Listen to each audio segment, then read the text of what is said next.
All right, guys, today I'm going to talk to you about being gracious in your response. This is a very important topic. But before I talk about that, let me share with you what I am putting in my beard today. Many of you do want to know.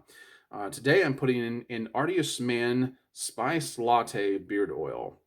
I love this stuff. It smells tremendously good. I don't even drink coffee, but I love the way it smells. But this has that coffee, creamy like smell, and with a scent of some kind of a wood. And it stays in your beard all day long. I love the way this smells. What I need to do is break down and get the beard balm and the beard butter that matches this. And that would just make it absolutely perfect. And you can get all those through Artius Man at a reduced cost through me. You can, if you go to artiusman.com, which I'll put in the description below, so make sure you check below. You can go there, go to artiusman.com and put in code Greg20 and receive 20% off on all your purchases. You can even get this as a free sample if you want to, one of your free samples. So make sure you check that out. But this is a kind of a thicker beard oil, and I love it because it's not too thick, and it's not too thin. And it has sort of an amber appearance to it, in color. I don't know if it'll show up well here, but it's beautiful even at that. And it goes in very well. Rub it in to your beard, all the way to the skin if you can. And yeah, it just smells great. And then you can take whatever residue is left in your hand and rub it on your skin, and it becomes kind of like a cologne. It smells great. It's amazing. Now all I gotta do is comb it out, and be good to go. And that's a scent that I'm gonna be happy with all day long. So, like I said, go to artiestman.com, use code Greg20, and get whatever you want there. But I will tell you, the spice latte is one of my favorites. It's really, really good. Check them out. Okay, let's get back to the topic of the day, being gracious in your response. We live in a time when information is quickly available, responses are easily given, and in fact, people take great pride in being salty in their speech, but not in a good way. You can be salty in your speech in several different ways. You can season your speech with salt, or you can just be what they call salty, which is not really that congenial, right? And but some people take pride in how prickly they can be in their responses. But what I want to tell you is there's a lot more to gain from being gracious in your response. The proverbial turning of the cheek. Okay, and it's something you need to cultivate within yourself as a way of communicating with others. It goes a long ways, and it might be something you need to have in your back pocket going further on down the road. Let me share an article with you that comes from 1950 in Time magazine. This actually appeared on December 18th, 1950. And there are three players in this article. One is a music critic for the Washington Post, Paul Hume is his name. And then the individual he's talking about, which is Margaret Truman. And then there is her father, President Harry S. Truman, the 33rd President of the United States. So listen to this article. It's quite interesting to me. I hope it is to you. All right, here it is. When the Washington Post music critic Paul Hume got back to his office from Constitution Hall one night last week, he addressed himself to an uncomfortable chore, criticizing the president's daughter. Hume, a well grounded student of music, had come to the widely shared conclusion that Margaret just cannot sing very well. She is flat a good deal of the time. She cannot sing with anything approaching professional finish. She communicates almost nothing of the music she presents. The day after the review appeared, 34-year-old critic Hume got a letter that made his eyes pop. It read in part, "I have just read your lousy review of Margaret's concert. It seems to me that you are a frustrated old man. Someday I hope to meet you. When that happens, you'll need a new nose, a lot of beefsteak for black eyes, and perhaps a supporter below." It was signed HST.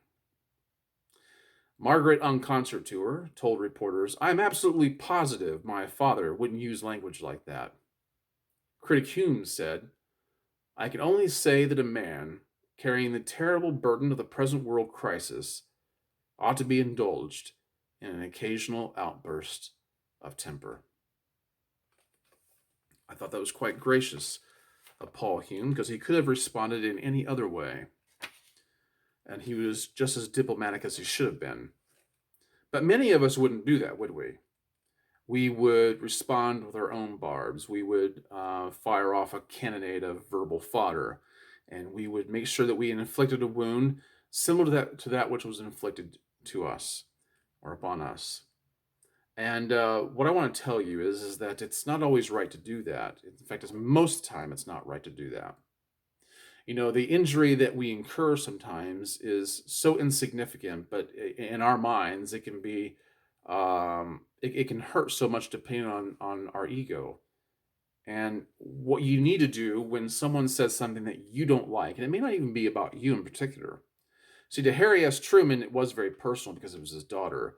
His daughter was a professional classical sopranist and TV personality and journalist. She wore many different hats.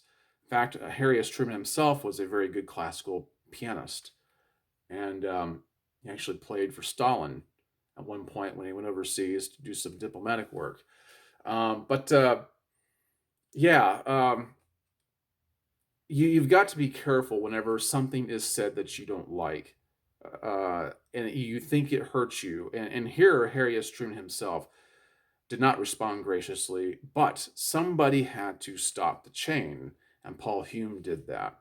He could have kept it going. The fire could have kept burning, but he chose to take a higher road, and it was a higher road. You see, a lot of people would go, and I'm not going to let anybody talk to me that way. I'll give them what for. I'll show them that I can be just as strong as they can, but it's really not strength at all. It's a weakness to respond with a barb of your own when you have not even taken the time to properly understand or try to understand the position that someone else is in. You see, the present world crisis that Hume was talking about in regards to Truman was the Korean War. But I think he would have done this with anybody. I don't know. I don't know the man. I don't know his history. But I thought it was worth noting, and because you're always going to have a multitude of different responses you could give somebody, but take the time to put yourself in someone else's shoes. You gave your opinion, let them have their own. You don't have to keep a fire burning. It goes out when you are gracious.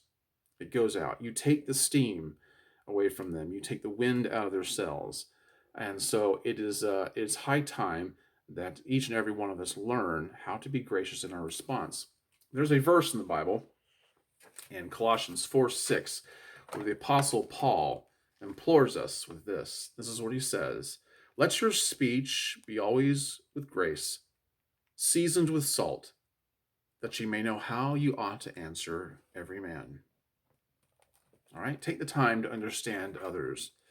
Even if you might be wrong about that, turn the other cheek and don't let them drag you down, but rather season your speech with salt, always with grace. Guys, I hope that's helped. I hope it's meant something to you. I hope it's giving you something to think about the rest of the day. Perhaps it's challenged you. You see, on my job, I have a job where I have to go to accounts every day and turn people off for non-payment. And I get a lot of people who have a lot of things to say about me. They have some very sharp opinions about me and who I work for and what I do. And I find out that the best response to give people most of the time is to say, "I understand. It must be hard. I'm sorry." I don't change what I do. I don't change the truth of the situation because it is what it is. But your response is more important than what you actually do. And each and every one of you watching this right now knows exactly what I'm talking about. You have your own situations. You have your own scenarios that you have to play out every single day. It might be with your family, it might be with your customer base, it might be the people on the road, but you can start thinking about your response. Just remember what Paul said. Let your speech be always with grace, seasoned with salt, that you may know how you ought to answer every man. All right, guys. If you haven't liked this video, please do so. If you haven't subscribed, I would hope that you would. And I hope you have a great day. All right. Bye-bye.